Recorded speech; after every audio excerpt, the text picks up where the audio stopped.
Sunday evening here in Portland, Oregon, almost midnight. I don't know what time it is. It's 10 something. Oh, well, that's not that bad. I'm Tamara Rubin, and this is Carissa with Creative Green Living, and I'm with TamaraRubin.com, both of those are .com.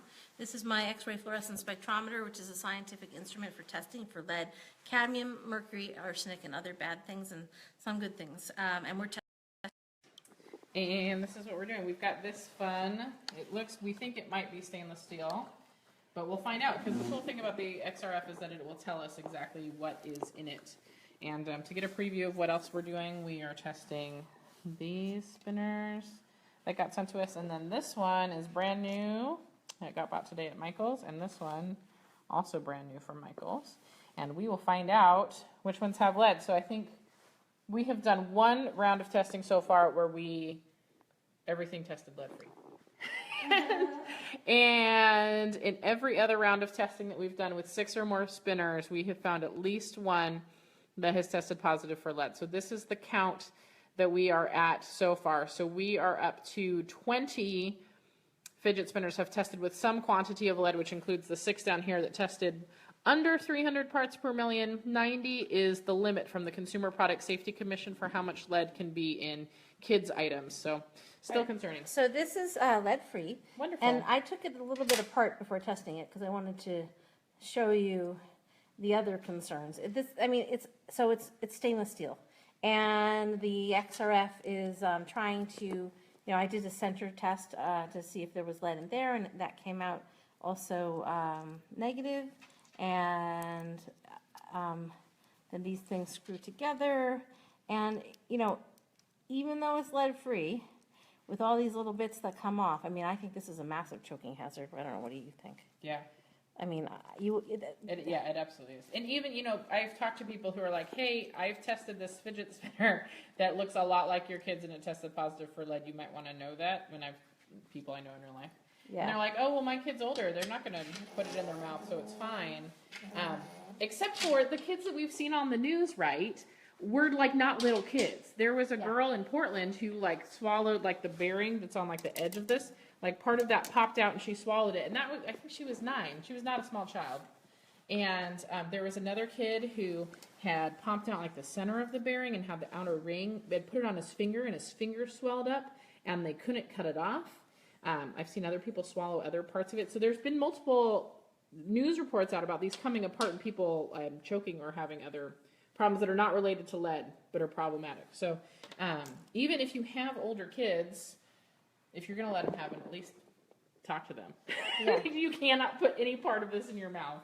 So one thing I want to say, that while we've been testing and reporting specifically on lead or no lead, interestingly enough, in this whole round of testing that we've done, we haven't found any mercury.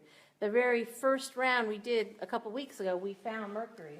And so it's kind of nice that was kind of an outlier, the one that had over 1,000 parts per million mercury. Yeah, because we don't want mercury in our kids' toys either. That's not a thing. But they're not kids' toys. If you watch the last, this is video number 6, right?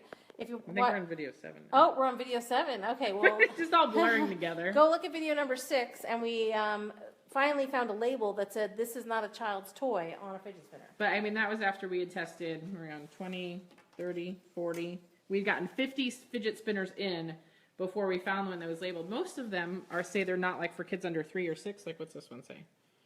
Oh, this one doesn't say anything. Oh, kids ages 3+. So that still fits under the Consumer Product Safety Commission guidelines for items that are intended for children and items for kids under 14. So between 4 and 14, you still should only have 90 parts per million of lead in anything that you're making for kids in that age range. Well, and then the interesting thing is the one that had the warning that said it wasn't for children was one of the ones that tested lead-free. Yeah. So, it's a crapshoot. How was that one doing? This one is, this one I just tested, and that is coming out lead-free. Wonderful. And again, one thing I'm just saying as a disclaimer to all of these is that I don't know if we disassemble the bearings with tools and we test kind of either in a lab or with reactive agent swab testing to see if there's lead in the bearing lubricant or within the inside of it. That's a different story. I don't know that. But in the accessible components, that one's also lead-free. The purple one? This one? Pink. Pink, magenta. Magenta. Puce, if you will. That's awesome. So, but the thing about this is, we tested one, the last round of testing, that was a green camouflage plastic fidget spinner. It's the same design, but the plastic was green camouflage. And that one tested positive for lead, but we had tested one a few weeks ago that was identical to it, and that one was lead-free. So even if you guys are watching the video and you're like, oh, hey, my kids have one that looks kind of like that, it's probably lead-free, like it isn't necessarily. You really want to try and find a brand. This isn't really a brand. I'm trying to find markings on here that... And a lot of them are brandless. They're made in large factories in China where they just like crank out stuff really fast to get on the market. There's no branding and there's no testing and there's no anything to guarantee that these things are safe for your kids. So yeah, and if you want to learn more, go to my website, tamararubin.com, or Carissa's website, creativegreenliving.com, and we've got information about lead poisoning prevention. We're going to be posting images of each of these that we tested. For the ones that have packaging, we'll post them in their packaging, and we'll post the test results as well. This one was purchased where, at Michael's? yeah. Well, Michael's has a lot to lose because, you know, they've had lead recalls in the past. I believe it was Michael's. It might have been, I don't know. Michael's and Joanne's have both had lead recalls. We went to Michael's a few weeks ago and found lots of lead there. We did find a so lot. It's not like everything at Michael's is lead-free. How'd this one do? It was lead-free. Oh, good. So far, this is another batch of all lead-free, which is great. That is wonderful. And again, that doesn't mean it's not a choking hazard. Right. They're not necessarily safe, but at least they don't have lead in them. You know, but actually, so I had a vision of what would be the perfect safe fidget spinner.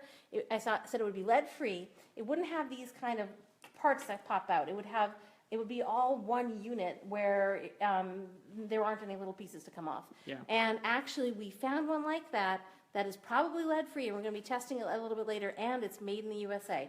And the guy sent it to me, and it's exactly what I had in mind as what would be a safe spinner that I would let my kids play with.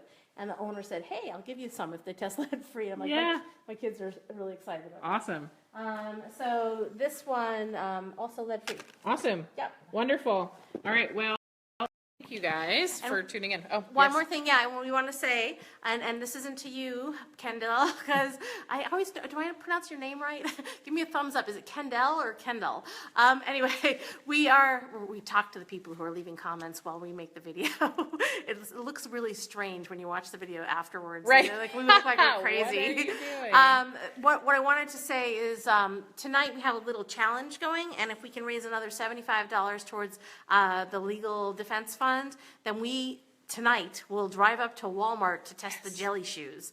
So we've gotten, the challenge was to try and raise $250, and we've raised $175. All but 75. So we need to raise another $75, Yep. and we will go to Walmart tonight to test the jelly Yes. shoes, because that's another fad thing that people are saying, oh, it has lead, I'm afraid.